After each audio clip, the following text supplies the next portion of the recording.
Hello दोस्तों, positive talk channel में आपका स्वागत है। आज की हमारी कहानी है एक डरावनी सच्ची घटना पर आधारित रियल हॉरर स्टोरी। दोस्तों, कहानी को अंत तक जरूर देखना और अगर पसंद आए तो चैनल को सब्सक्राइब करना ना भूलना। चलो शुरू करते हैं आगे की कहानी। रिया अपने मम्मी सुमन और पापा विनोद के साथ दिल्ली में रहती थी। वह हर साल अपने मम्मी पापा के साथ गर्मी की छुट्टियों में ननिहाल जाती थी। उसका ननिहाल अलीगढ़ ज़िले में है। एक बार की बात है, रिया के स्कूल की छुट्टियां पड़ चुकी थीं। रिया और सुमन ननिहाल जाने के लिए तैयार थे। विनोद को ऑफिस में काम होने की वजह से शाम को छुट्टी मिल पाई। दिन ढल चुका था। सुमन ने कहा, अब रहने दो, अब जाने का समय नहीं है। सुबह होते ही हम अलीगढ़ के लिए निकल जाएंगे। इस पर विनोद ने कहा, हमारे पास खुद की कार है। दिन ढल गया है तो क्या हुआ, हमें कौन सा वाहन बदलना है।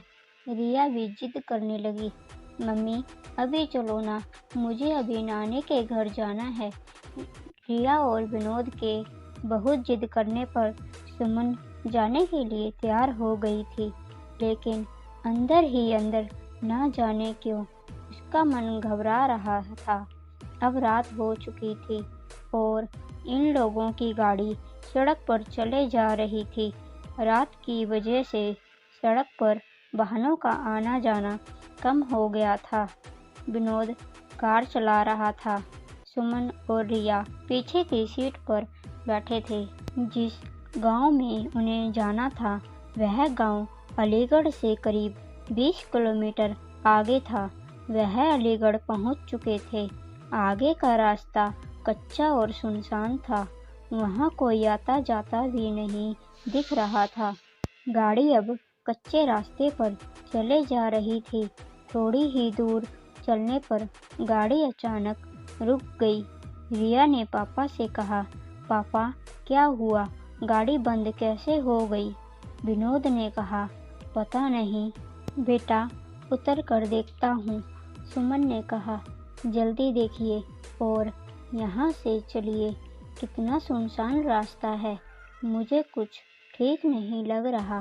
कार से उतरकर विनोद ने गाड़ी के बोनट को खोलकर देखा, लेकिन गाड़ी में कहीं कोई कमी नहीं दिखी। वह कार के अंदर बैठ गया और कुछ सोचने लगा। तभी सुमन ने कहा, क्या हुआ, चलिए ना। विनोद अभी भी कुछ सोच रहा था। फिर सुमन ने रिया के पापा के कंधे को पकड़कर जोर से हिलाया और कहा, क्या हुआ, क्या सोचने लगे, मैं कह रही हूँ चलिए यहाँ से, मुझे बहुत अजीब सा महसूस हो रहा है।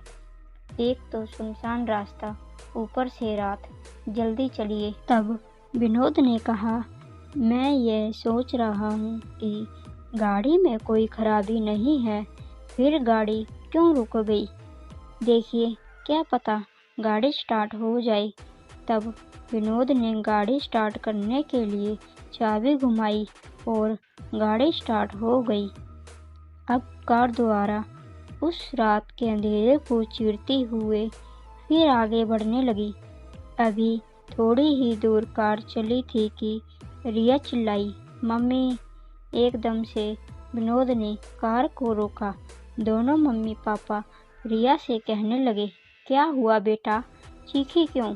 इस पर रिया ने कहा, माँ पापा, मुझे ऐसा लगा जैसे हमारे कार के नीचे एक आदमी और औरत आ गए हैं। विनोद ने कहा, नहीं बेटा, ऐसा कुछ नहीं है। अगर वह औरत आदमी हमारी कार के नीचे आ जाते तो हमें भी तो पता चलता, और वैसे भी रात बहुत हो गई है, मुझे नहीं लगता ऐसे में इस रास्ते पर हमारे अलावा कोई और होगा। रिया की आंखें डर से फटी हुई थीं और कह रही थी, नहीं पापा, ट्रस्ट मी, मैंने देखा उन आदमी और औरत को। सुमन ने कहा, गाड़ी थोड़ी तेज चलाइए। गाड़ी की रफ्तार विनोद ने तेज कर दी। तभी कार के शीशे में विनोद को एक डरावना चेहरा दिखाई दिया। उस डरावने चेहरे को देखते ही विनोद का हाथ स्टीयरिंग से छूटा और गाड़ी का बैलेंस बिगड़ने की वजह से गाड़ी इधर उधर चलने लगी। जैसे तैसे करके विनोद ने अपने आप को और गाड़ी को संभाला। तभी सामने एक औरत और आदमी दिखाई दिए जो गाड़ी को रोकने का इशारा कर रहे थे, लेकिन विनोद ने गाड़ी नहीं रोकी बल्कि गाड़ी की रफ्तार और तेज कर ली, क्योंकि अभी तक वह रिया की बात पर विश्वास नहीं कर रहे थे। और अचानक से उन दोनों आदमी और औरत का ऐसे कार के सामने आना और लिफ्ट मांगना सुमन और विनोद को डर से भर देने के लिए काफ़ी था। विनोद तो पसीने से लथपथ गाड़ी को अंधाधुंध रफ्तार में भगाए जा रहा था। तभी ये क्या, वह औरत और आदमी जिनको विनोद ने पीछे छोड़ा था फिर सामने खड़े थे और गाड़ी रोकने का इशारा कर रहे थे। अब तो उन तीनों की जान मुँह को हो गई थी। अचानक सुमन का फ़ोन बजा। हेलो, कौन? दूसरी तरफ से सुमन का भाई अर्जुन बोल रहा था। हेलो दीदी, कैसी हैं आप? सुमन ने कहा, भैया कुछ ठीक नहीं है, इस रास्ते पर बहुत गड़बड़ है। और सुमन ने उन दोनों आदमी और औरत के बारे में भी अर्जुन को बताया।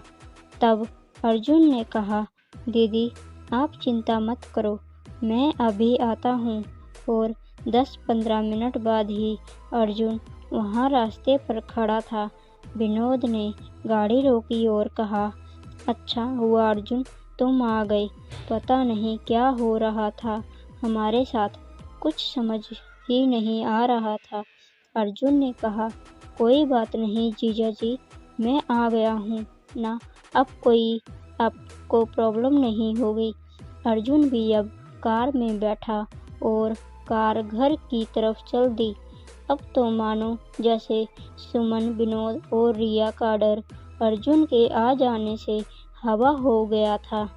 अब सब लोग घर पहुंच चुके थे। अर्जुन ने कहा, लाइए जीजा जी, कार की चाबी मुझे दीजिए, मैं कार पार्क करके आता हूँ, आप अंदर जाइए। विनोद ने कहा, ठीक है, और चाबी अर्जुन को दे दी। जैसे ही रिया और उसके मम्मी पापा ने घर में एंटर किया, तीनों चौंक पड़े। घर में सब लोग रो रहे थे और अचानक किसी की लाश सामने पड़ी थी। यह देख सुमन और विनोद दंग थे कि क्या हुआ है वो घर में, और हमें अर्जुन ने कुछ नहीं बताया।